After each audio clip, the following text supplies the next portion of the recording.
Sabila praja kabeh mau diterjang Trita dening kutha Surabaya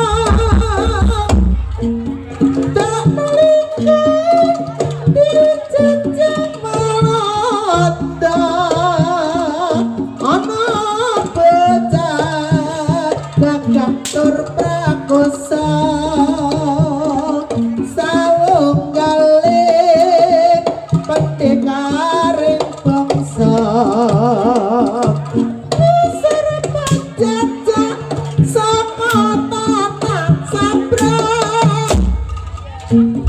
rapetuli kengketi pepalang sawung rono sawung sari sing kadang sabila praja kabeh mau diterjang